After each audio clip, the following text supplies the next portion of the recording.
What's up, Ewu crew? It's the Raven, here to share another shocking, interesting, or just strange, but very true story with you. Today we will be discussing a story that delves into the deepest, most depraved pits of humanity, showing just how twisted and deplorable things can get when adults in power have ill intentions towards the helpless children under their care. I will warn you now that the incidents shared in this video will be graphic and extremely disturbing. Before we dive into this sensitive subject matter, please keep in mind that the stories which will be presented today are allegations at this time. Now, let's get into it. The Arthur G. Dozier School for Boys sits in the quaint Florida town of Marianna, nestled in the state's panhandle a little ways west of the capital, Tallahassee. For 111 years, the formidable reform institution sat as a warning, whispers from all across the Sunshine State and southeastern U.S., echoing the same message: don't get into too much trouble, or else you're going to get shipped off to the Dozier School. Many citizens likely revered the Institute as a strict and rigorous program that would help get young delinquents back on track in life. But behind closed doors, these young boys were being broken beyond repair. The YouTube channel Standard Stealth was actually able to explore parts of the rundown campus, and they were kind enough to let us use their footage throughout this video. So a big thank you to them, as these videos are extremely eerie and very eye-opening. As more horrific details continue to come out about this case, I feel that it would be an understatement to say that the acts purportedly committed at the Dozier School are some of the worst atrocities recorded in American history. I was lucky enough to speak with an actual victim who bravely shared his story of abuse and is still fighting for justice to this day, and his first-hand perspective makes hearing about these events even more real and personal. Okay, my name is Charles Fudge. I was sent to the reform school at the age of 12. I'm one of 4 brothers that was sent there. 2 of my brothers was sent there in the 50s, and my brother George that has passed, he and I was there in 60 and 61. As today's video goes on, you'll be learning more of Charlie's story. Be warned, this is a dark one. New Year's Day of 1900 rang in the grand opening of the Florida State Reform School, which would later go through a few name changes before ultimately settling with its trademark Dozier title, in honor of a superintendent. But who exactly was in charge of this place? Originally conceived in 1897 under a legislative act, the school was first overseen by 5 specially appointed commissioners chosen by the governor. The stated purpose was reportedly to provide a place where young offenders against the laws of our state might be separated from older, more vicious associates.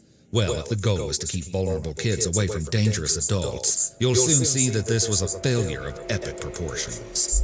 For a considerable time, the school was the largest juvenile reform institution in the United States. A sprawling open campus that encompassed 1,400 acres, the premises felt separated from the rest of society. Its own little world, often the only world its students really got to see. Okay, when we first got there, we were taken up to the Florida School for Boys by a deputy sheriff from Bradenton, Florida. We got there early in the morning before the administration office had opened to check us in, and the place was absolutely beautiful. We thought that it was going to be a wonderful place to be at. One of the saddest things about this situation is that it seems like so many boys with nowhere else to turn may have really thought this place would offer some semblance of a home, or at the very least hoped it would give them some help. And you know, reform is a pretty broad term, and so I found myself wondering, what did these boys do to get sent here in the first place? Well, it turns out the criteria was pretty wide-ranging, as in you could get sent to the school for theft and murder, or you could get shipped off merely for what they call incorrigibility, which seems to mean just being generally disobedient. Get caught playing hooky, smoking a cigarette, or running away from home, and you had a pretty good chance of being admitted to the institution. This was along the lines of what Charlie experienced. We were sent there for being incorrigible. We skipped school and smoked cigarettes. Came from a very poor family. Mother and dad had divorced, and we kind of had to raise ourselves at early ages. Former student Jerry Cooper told NPR that even a lot of orphans who simply had no place to go were sent to Marianna. He says overall, the inmates at Dozier weren't bad kids. Sure, they might have needed help in some respect, but this wasn't the place to find it. From the very beginning, the facility was subject to scrutiny, As early as 1901, there were reports of children being chained to walls, and a 1903 investigation stumbled upon the chilling discovery that the school was allegedly using leg irons on the students. Still, despite 6 total investigations being conducted during the school's first 13 active years, little was done to intervene or improve the basic quality of life for the boys, and this was only the start.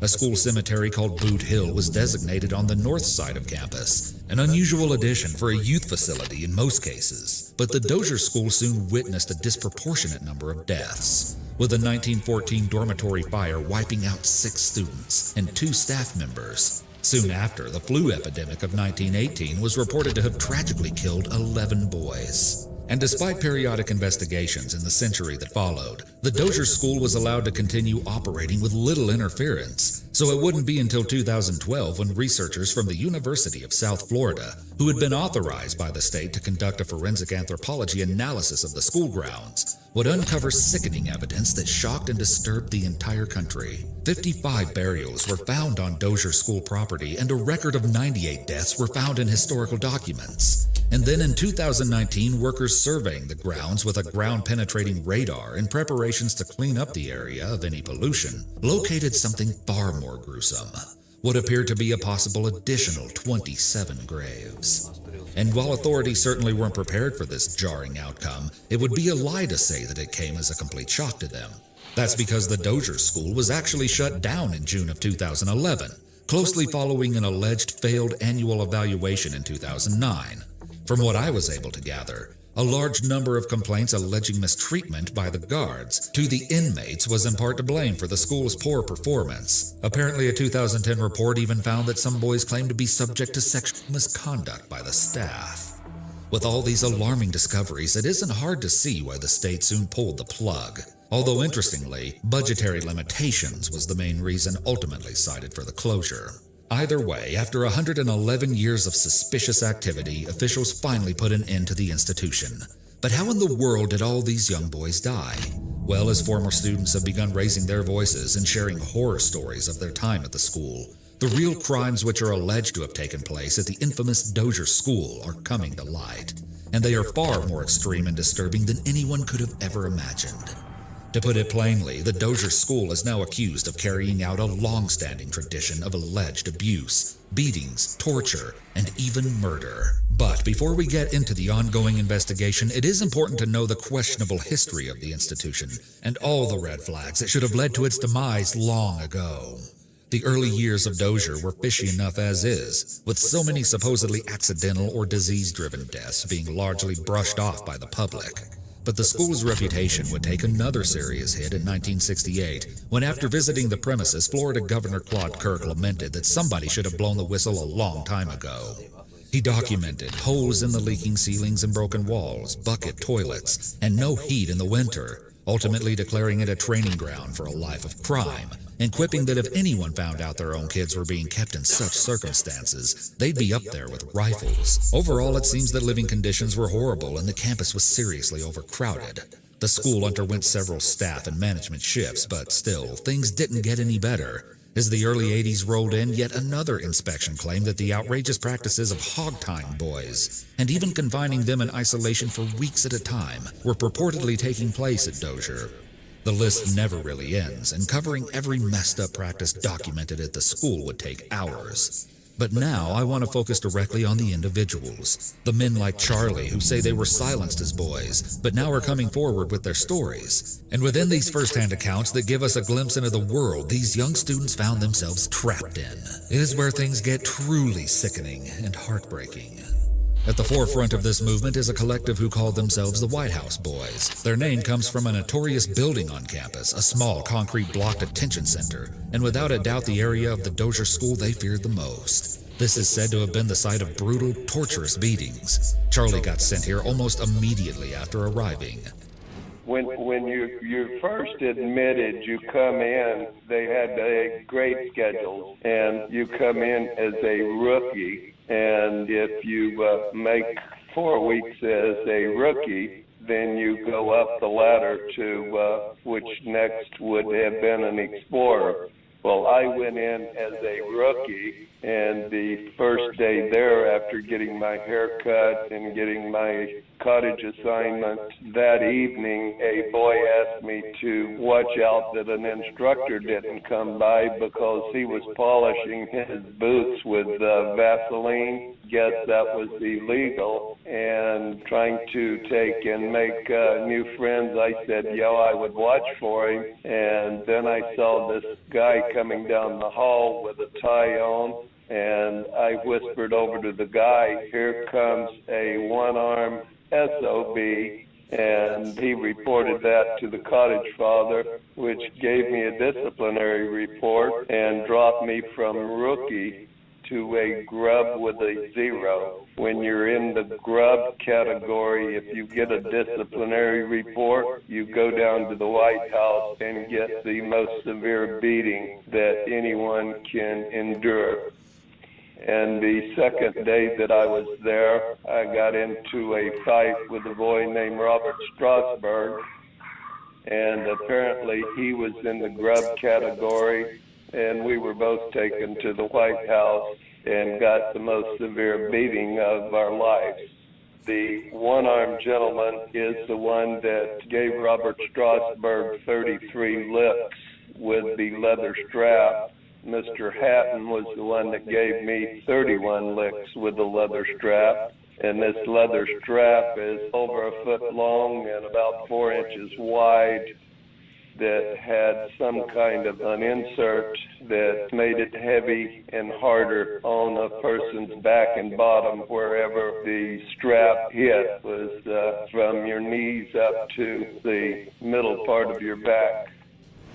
ABC reported that the disciplinary weapon of choice in the White House was alleged to be a leather strap lined with sheet metal. One former student, Alan Sexton, claims that there was blood on the walls, blood on the mattress he was on, blood on the pillow, saying it smelled to high heaven and that they turned on a great big industrial fan to keep people from passing by to hear the screams. This loud fan came up a lot in my research. It really stuck in the minds of the terrified kids.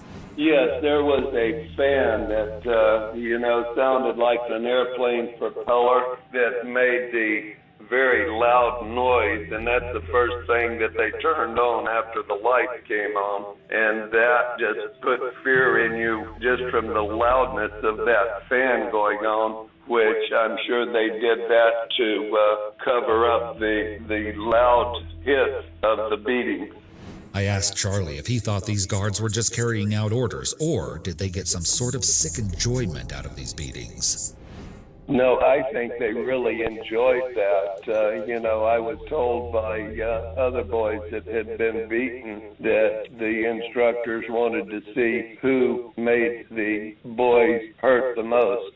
Different names for the White House. We called it also the ice cream factory. The reason the name the ice cream factory came out was because of all of the colors of our backside, from bleeding to black and blue and every color that was imaginable. Every man's story of their time in the White House is hauntingly similar, but each reveals new details, little things that paint the bigger picture of the alleged systematic abuse. Here are some of those men and their stories. Jerry Cooper says he received the worst beating he ever got at the school, allegedly getting dealt over 100 lashes at 2 o'clock in the morning, searing the cloth of his nightgown and his underwear into his skin. He says he was sure he wasn't going to survive. He has stated that the first blow lifted him 1.5 feet off that bed, and that every time that strap would come down, you could hear the shuffle on the concrete because their shoes would slide, and you could hear the shush-shush bam. Robert Straley alleged in an interview that the staff would line the boys up against the wall. He recalls being at the end of the line, and he says they took the first boy in, and you could hear grunts and then groans, and then that turned into screams and just, "Oh God help me," and "Mommy," and noises I'd never heard before, people in real pain. And finally, Roger Kaiser. He claims there was little pieces of lip on the bed which boys had bitten off as they were being beaten. He says he jumped up and looked at the staffer, and the look on that man's face told him all he needed to know.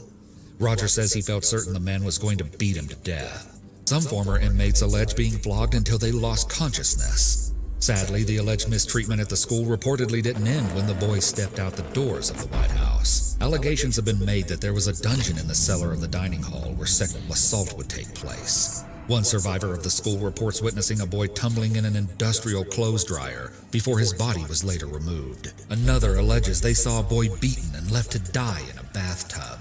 He guessed the boy had been mauled by the dogs after trying to run away, but he never did find out for sure.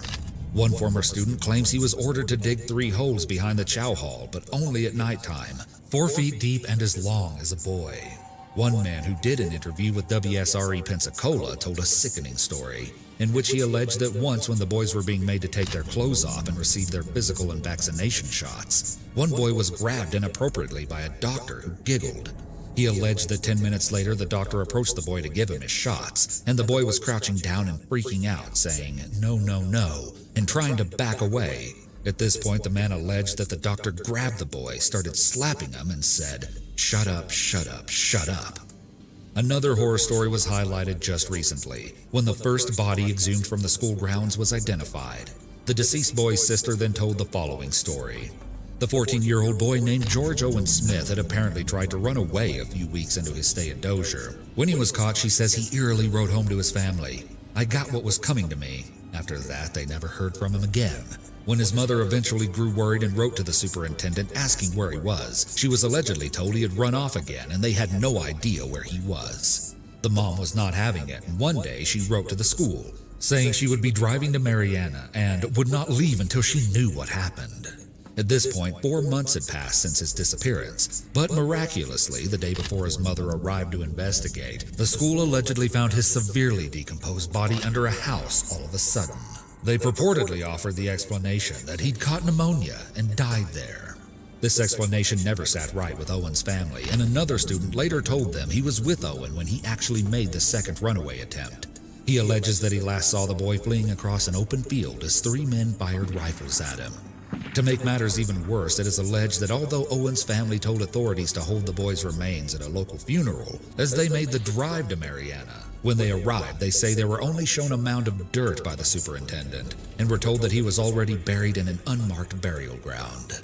It is heartbreaking to imagine how many others could have met a similar fate as Owen, and how it must have felt to be a student at the school just seeing others, maybe acquaintances or friends, just disappear without a trace, and wonder if you were going to be next. Those who were lucky enough to survive their time at the school have emphasized just how much the constant stress from the unhealthy environment during their crucial formative years has impacted their lives even all these years later. Many reportedly struggle with alcoholism or substance abuse, and some simply fell back into a life of crime.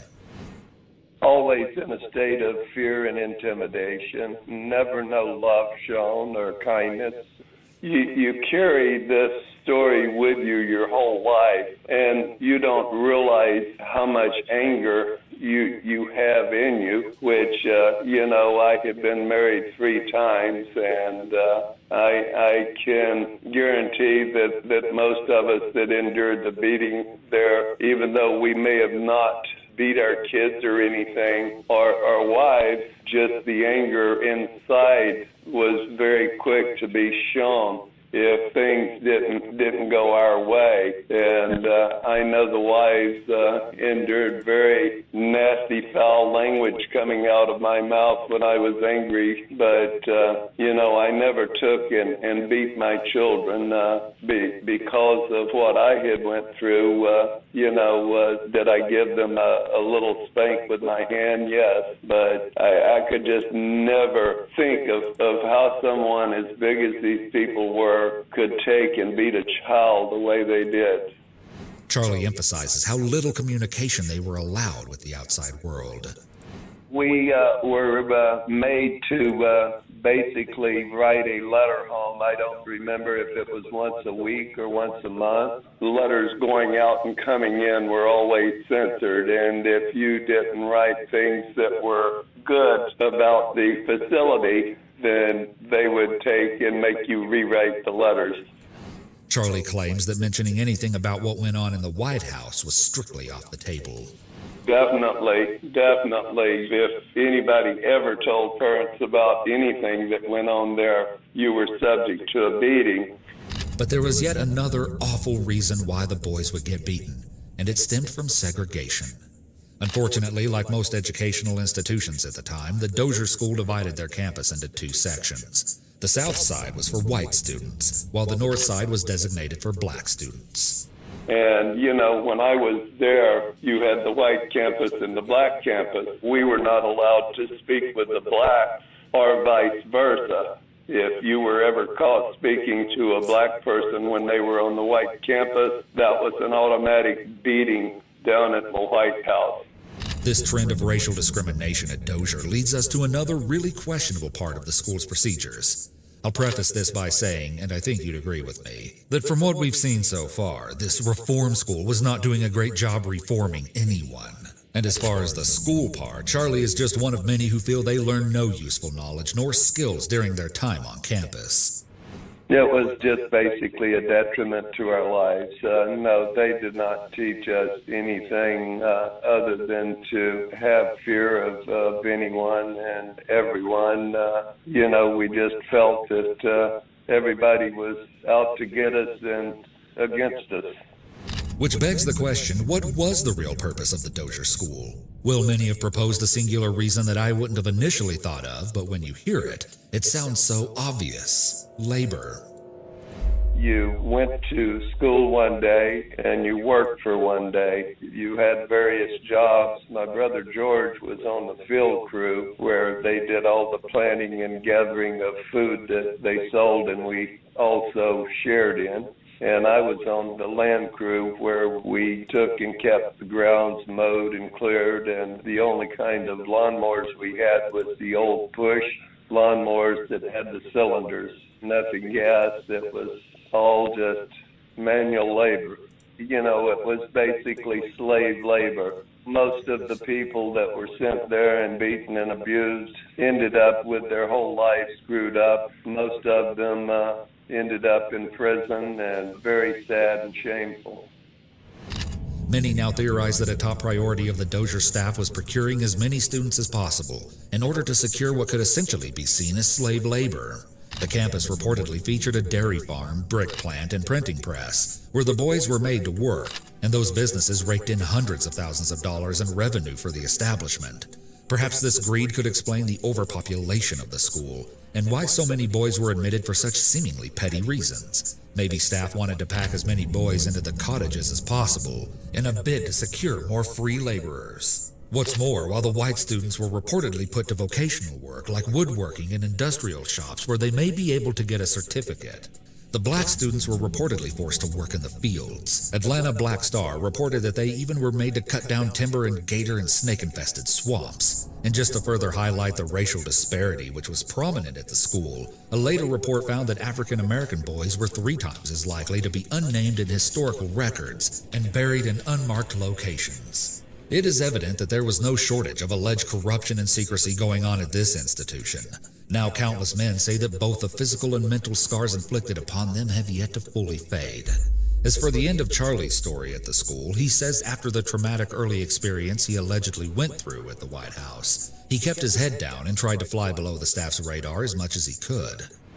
After that beating that I had endured, I just kind of kept to myself, kept my mouth shut, and worked very hard just to get out as soon as possible. Basically went from the bottom of the ranks to the very top of the ranks, and then once I had reached the top of the ranks, I think I was home within 3 or 4 weeks after reaching the top category. They gave me, I think, a quarter and put me on a bus to go back to Bradenton where my mother was. And at that point, they allowed me to buy a pack of cigarettes. The once intimidating White House building is now a defunct storage unit, closed permanently in 1967, just 1 year before all corporal punishment was officially banned at the school. But the atrocities it is alleged to have seen can never be erased. At a ceremony in October of 2008, an emotional moment took place at the site. White House Boys members placed a historical plaque recognizing the abuse on the cold concrete White House, sending a message that they were taking the power back. At that time, the state sealed the building. I asked Charlie what spurred him to speak openly about his experience and how the collective unit of the White House Boys came to be. my brother George had passed away. I guess he had heard something about the story on a news channel, and the more that we had heard about it, a group was formed that was called the Official White House Boys, and we would take and have a yearly meeting and, was helpful to one another, telling our stories to each other and having something positive come out of something that was so evil. And yet, despite all the men who have come forward with similar stories, claiming to have experienced abuse at the hands of Dozier School staff, it seems like no consequences have ever been dealt to any of the men who have been named in the allegations as those who carried out the punishments. Past investigations have been closed because they could not either substantiate or dispute the claims due to the passage of time, and a lawsuit was shut down because the statute of limitations had run out.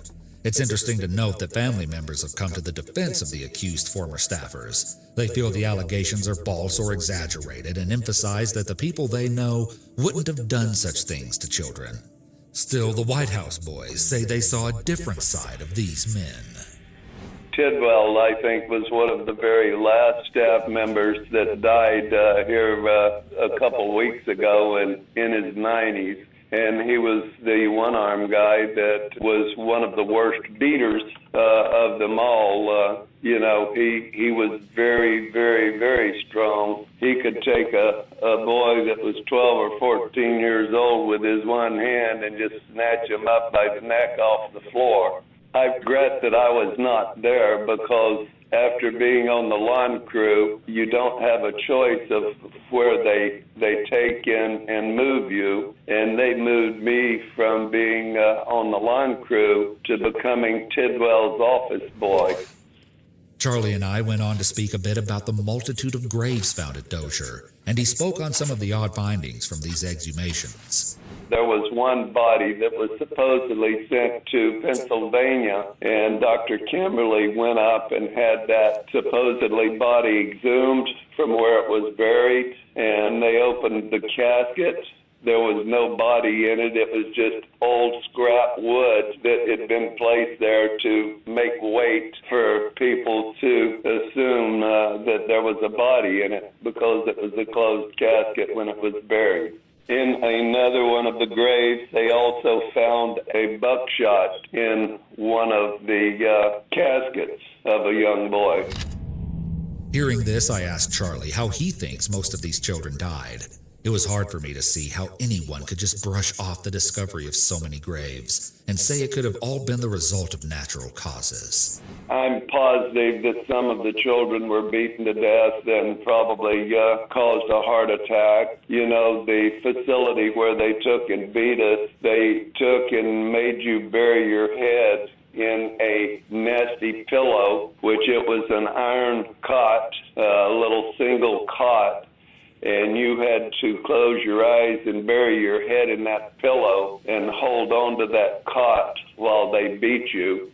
And if you turned loose of that cot, they would go to the kitchen and get the kitchen boys to come over and hold you down while they beat you.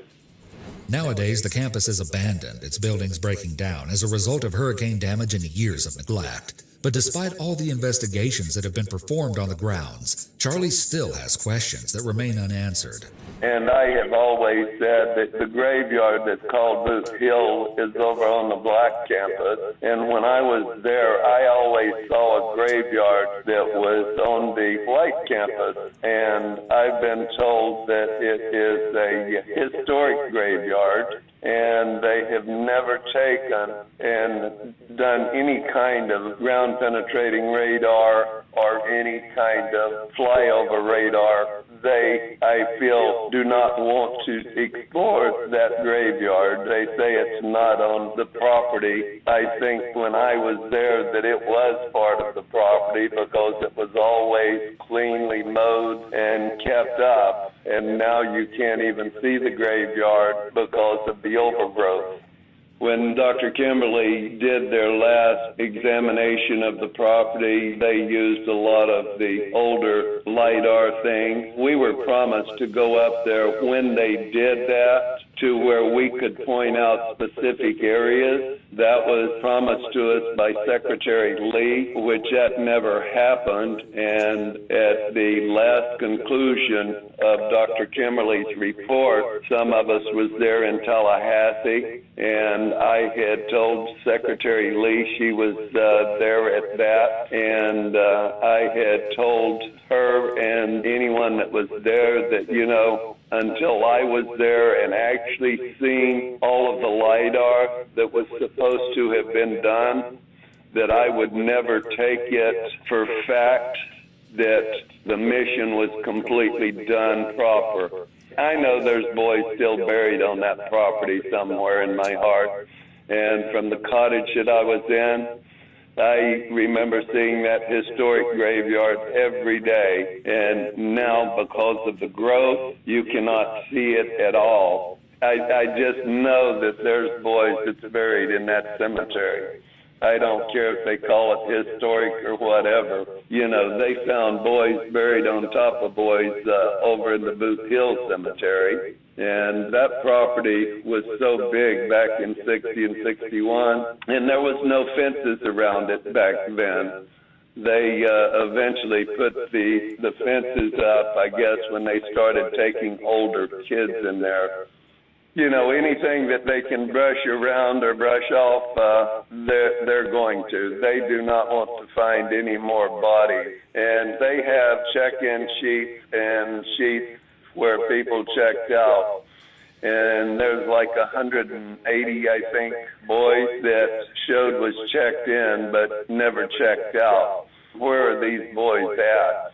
It's horrifying that they are doing this. The FDLE came in and took all of the records, and I understand they destroyed the records. I don't know why the FDLE would do anything like that.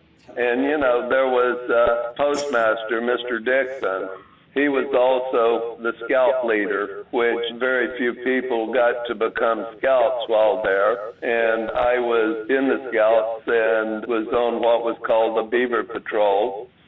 And we was going for an outing off campus. And they had this yellow dump truck that didn't have a gate across the back. It only had a chain. And as we were leaving to go off campus, someone apparently hit the lever in the front, and there was like 7 of us boys that was on the back of that dump truck. And as it was coming up, the boys started falling off and jumping up and grabbing their heads. And I was the last one to get dumped off because I had put my feet up on the chain to hold me onto the back of the truck, and as that kept coming up higher, that chain started coming up higher as well with my feet against it. And after I had seen all the other boys had fallen off and was able to get up, I went ahead and fell off too, and I got 7 stitches in my head. And there's a boy that was named, his name was Billy Furr, which we've tried to find that boy.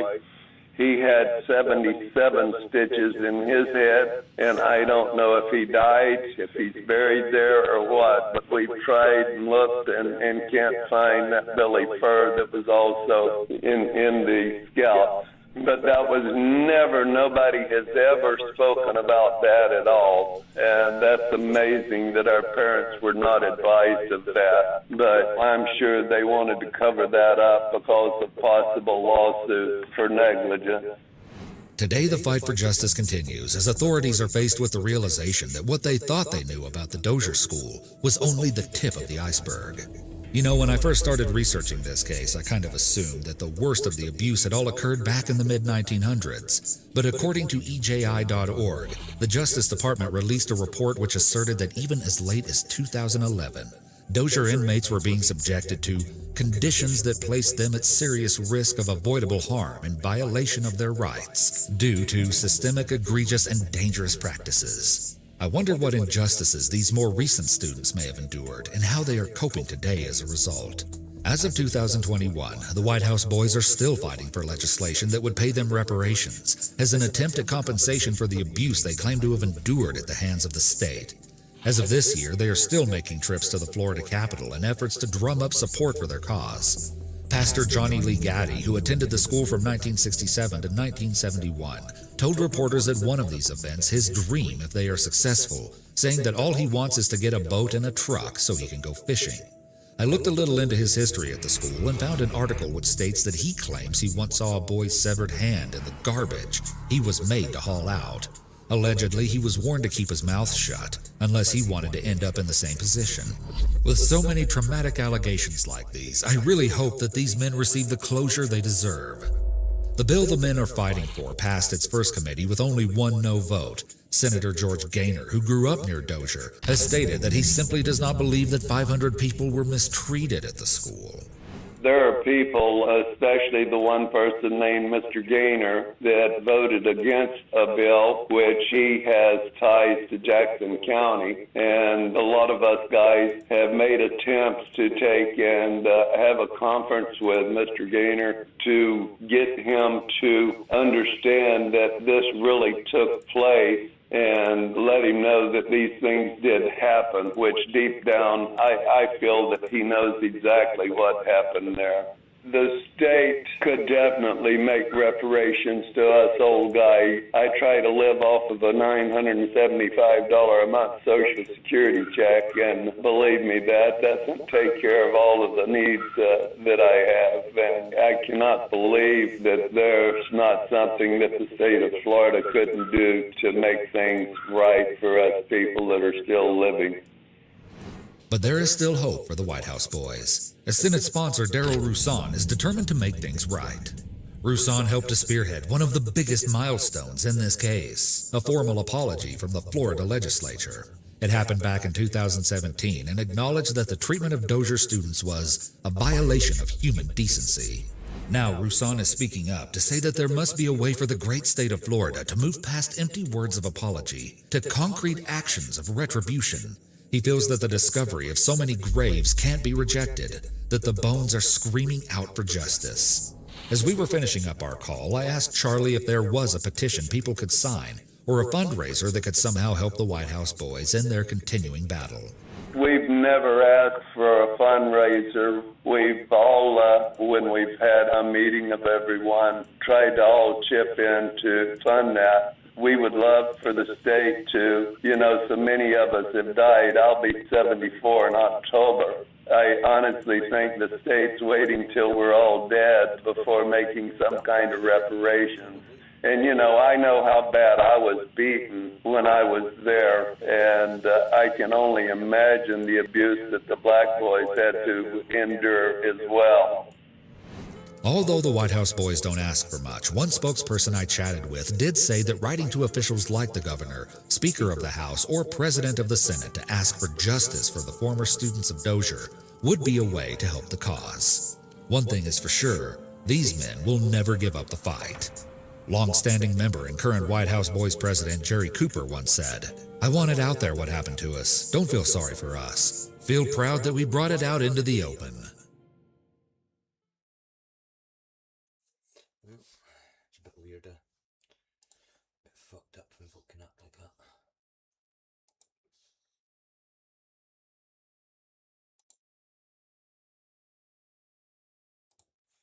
Let's get more words later, category.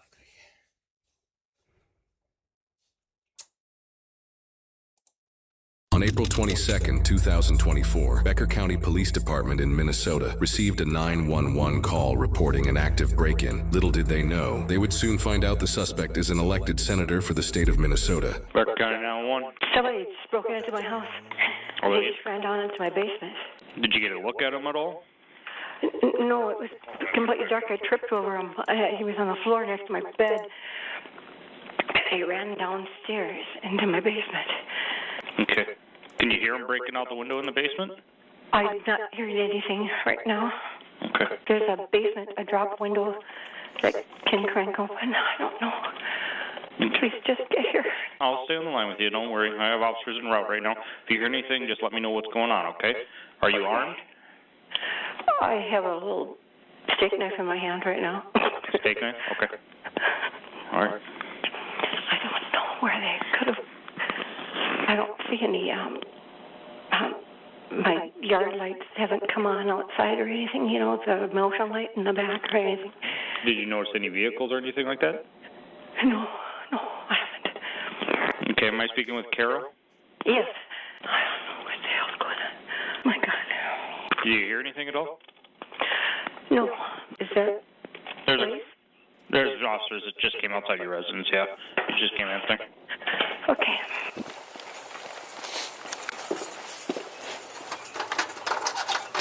Sorry, I'm still. You're good. Where's he at? Here. There's a jump window on the back side of the house, and I don't know if that's. Is he outside or inside? He ran down here. Okay, I'll go down there. You stay back here. Okay. Police department! Make yourself known! Police department! Make yourself known! 37 back there, got a little motion underneath the stairs in the house. Sounds like he's trying to get outside of the back to the north of the house. Police department, make yourself known! He's still in the house. A lot of motion underneath the stairs. Sounds like he's trying to get outside through a window. Police department, make yourself known now! Where to? He's the other officers downstairs. I'm trying to see. COVID off. Here, watch out. Where's he at? Here underneath the stairs. Police department.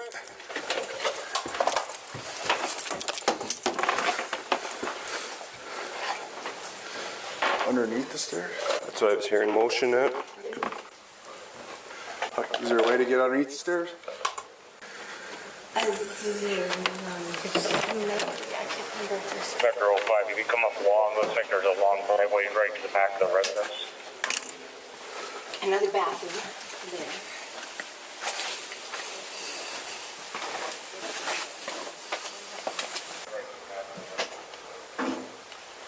Another bathroom there.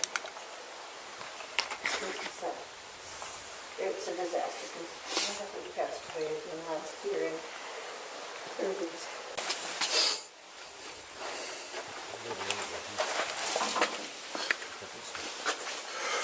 Get on the ground. Okay. I'll go. You stay back. Stay back. Stay back. Hands behind your back.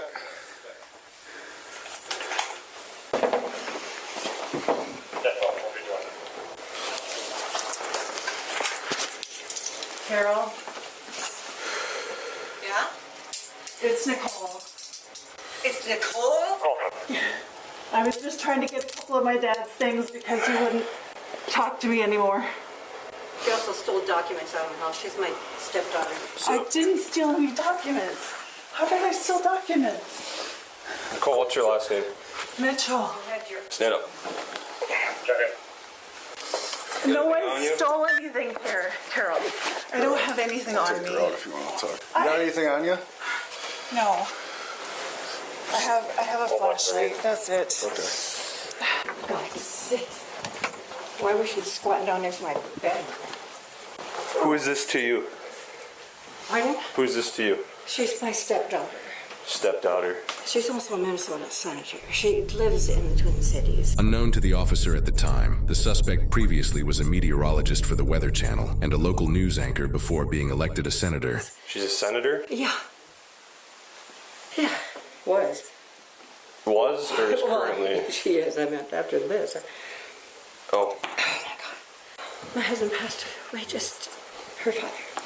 And the day after he died, her aunt came here and they walked out with all these, it was two of my husband's sisters. She's very close to one of them, Nancy. Okay. They were walking out the door with all these forms and I ran out the door. I said, what are you guys doing? Nancy said, we're just trying to help you, just trying to figure out where you are financially. No, it's my partner. Okay. Anything else in here? Did you No, drop there's anything not. else? No, Okay. sir. All right. She's gonna do what she's gonna do. Okay. My dad died last year. She's paranoid.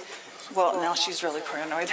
But can I just grab my shoes? Where are your shoes at? Just under the thing. 1015 is a senator from Minnesota. Where's he at? He's downstairs with her still.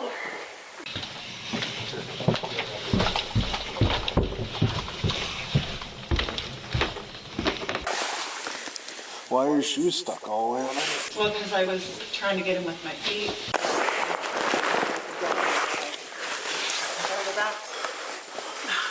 Has she done this before? Not that, but she's insisted that my son should get nothing. She should get everything, all that stuff. Where'd she come in at? Get into it. You know? I don't have a clue. You don't know? No. Any doors that are open? My doors Does she have open. They keys? had those Sticks? sticks on them. Any windows open that you don't know of? My kitties haven't run off and so. Okay, any windows in the basement? To the basement? That's the one I think that she must have come in. Where's that window at? When everyone tried to help her right after the funeral. She's not trying to help me. She's trying to get money. She kept, I can show you my bank account. Well, let's go upstairs.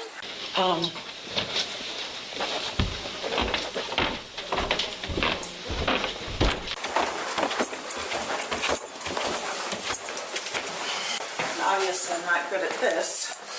All right, let's go out the front door here.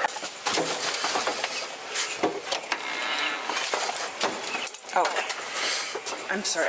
We're leaving. Yeah, we'll go to my car here quick and we'll let you sit down. Yeah. Yep, there he is. That window? Over here. Yep. Okay. Is this her bag? Must be. I don't know. Yeah, stuck in the window. You need me to go out and try to get it out? Yeah. I'll take a picture of it before I touch it. Something woke me up. Did you hear something? Something woke me up. Okay. I stepped over the side of the bed and there was a body laying on the floor next to me. Okay. What would she be?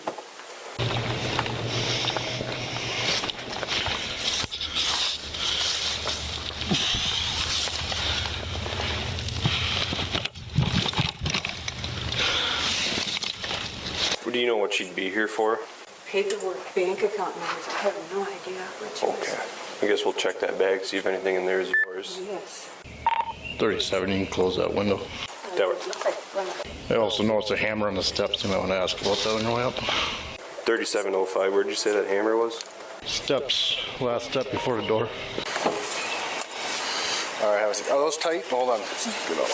You just want to make sure they're locked so they don't tighten up on you.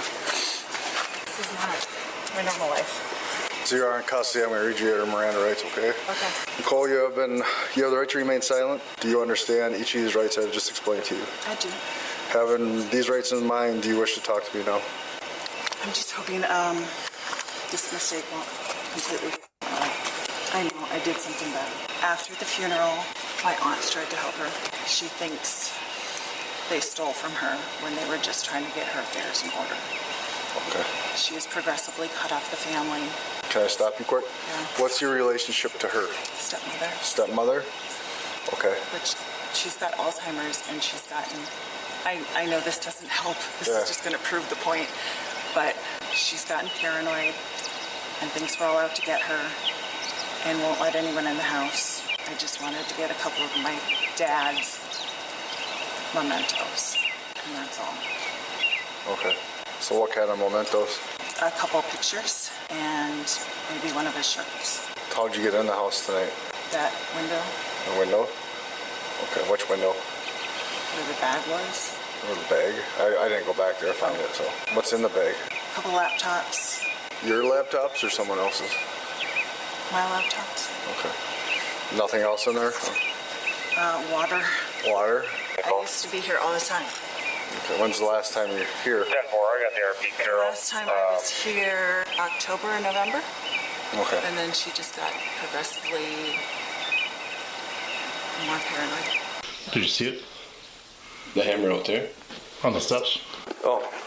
I had a hammer. Oh, you had a hammer there? That one's mine. That's yours? Okay. That's for protection, yeah.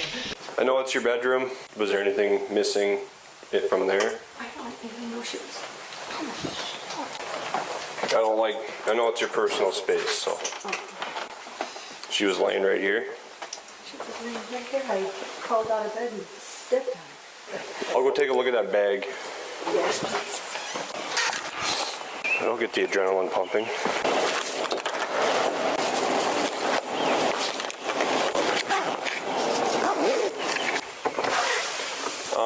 So the only thing I found in that bag was 2 laptops. Do you have a laptop in here? Well, I have 2 laptops that are unplugged, mine and my husband's. You have 2 laptops? I had to. Where are they at? I don't know. You want to go look for them? Do you know where they were at? No, I don't even know. I'm also not. Do you know what they look like? They're just little laptops. Would you know if I showed you? Maybe. Okay. I'll go get them. What else? I have I call it the tin box. It's a metal steel gray box that's always had all the legal documents in it. Okay. That's what they broke into before. Had her aunt do it and stole a bunch of stuff out of there. And so I was just looking for that. Okay. I can't find that anywhere, but... Just want to put the knife away for me? So what got you to this stage where you thought this was... The ashes, I think. The ashes? My cousin died in November, and my aunt drove all the way out here to get the ashes per an agreement. Okay. Just to get here to be told, no, never mind. And so you're here to get... A couple moments. You said pictures, shirt, and ashes? Well, the ashes got buried before anyone got them. And I just wanted to get a couple things before anything else gets... Have you tried to talk to her before this? It sounds like an ex-boyfriend, possible PTSD. We had a fight over the ashes situation, and she at least right now, wouldn't talk to me. It's just gotten progressively worse. Yeah, how long has it been since you last talked to her? A month. All right, so right now you're under arrest for burglary, okay? Even if I didn't take anything? So you broke into the house with an intent to commit a crime, so that's burglary. I mean, you're definitely dressed for it, and I understand your situation, but you still can't. I understand. I mean, there's other ways to try to go through it. The door off and on, trying to get in. She Mirandized? Yeah. Hi. Hi. What's your name? Nicole. Are those laptops in your backpack yours? Yes? Okay. She's saying she's missing 2 laptops. I mean, I can show you one. It's got my kid's Minecraft game on it. Okay. What's the other one for? I have one for work. Okay. And then she's saying something about a tin box. It was in question last time. So. I literally had just got in the house. I hadn't had time to do anything. Okay. I'm clearly not good at this, but Yeah? I know this sounds like an excuse. She has Alzheimer's. She's been misplacing things. I can show you texts going back months saying, you know, things are missing, this and that. Okay. I'm just asking, so it's not a reason to break anybody's house. No, that wasn't my intention. Already. I got an ID, but I don't know if it means anything, but she's a state senator. Yeah. Hi, I'm back. The laptops, the story she gave me is pretty good for work and her kids, but it's going into our evidence, so if something does change, we'll get it back to you. So last time she was after papers.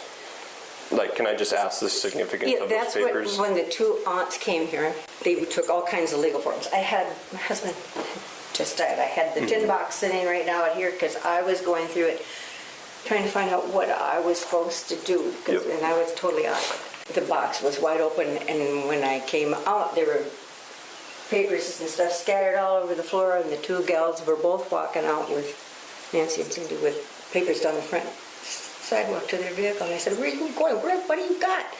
And they said, "It's okay, Carol, don't worry. We're just trying to help you and get this legal business all straightened out for we know you're upset." Do you know why she would want those papers? Like, what would benefit her from having those papers? My husband didn't have an actual will. Oh, okay. So you think it's for, like, inheritance stuff? Yes. Okay. It was bank papers. It was all bank papers that they took, basically. Yeah, I might have to get going because there's another active burglary in Frazee, so. Thank you. So there's a discrepancy with the laptops. Are you able to sign into those laptops? I'm sorry, what? Will you be able to sign into those laptops? Yes. Okay, there's the first one.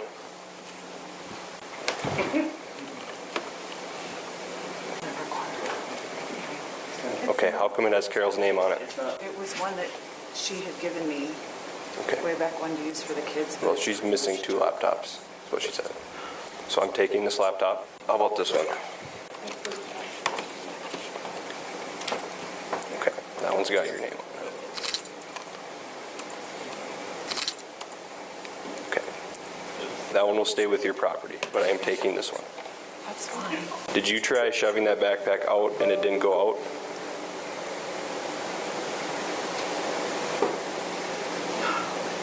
I want to answer your questions.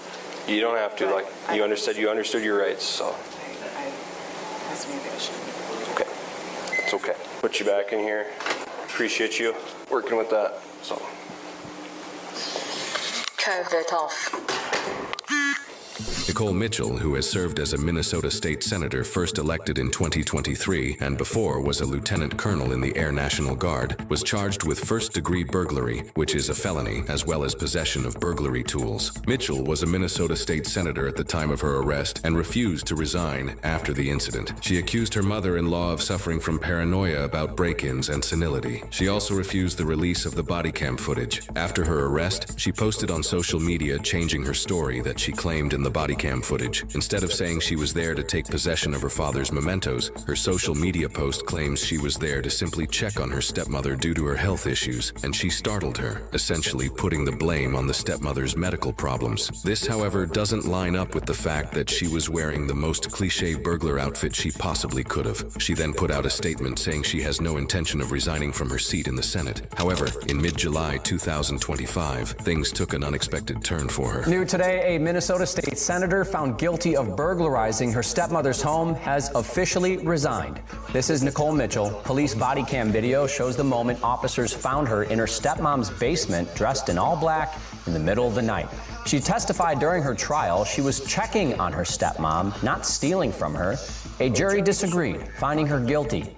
Today on her Facebook page, Mitchell thanked her family, friends, and constituents who, quote, trusted her to work on their behalf. She says it's been an honor to serve Minnesota and her community. Ultimately, more than a year later after the arrest, she was unanimously convicted by a jury, and at that point, she resigned her seat. Governor Tim Walz has issued a special election on November 4th, 2025 for an opportunity to fill Mitchell's seat. Mitchell's sentencing date has been set for September 10th, 2025 at 10 a.m. in Becker County District Court in Detroit Lakes, Minnesota. She's a senator? Yeah, was. Was or is currently? She is, I meant after this. And just one more betrayal that never makes the news. Some criminals kick in doors, but others find ways to slide around them, and that's what makes this kind of act so dangerous, because it's wrapped in enough subtlety to confuse the possibly weak-minded. But the strong know better, and now the world is watching. No matter what position you hold, no matter what office you once occupied, when you dress like a thief, act like a thief, and search for something you're not entitled to, you don't get to walk away like it was nothing. Accountability isn't supposed to be optional, and it isn't supposed to care about job titles, family names, or political power. Because if the law only applies to the powerless, it's not justice, it's just a performance. And no one cares about what your LinkedIn says, because real justice shows up in uniform, not in a suit. And in this country, or at least the version we should be fighting for, no one gets to be untouchable.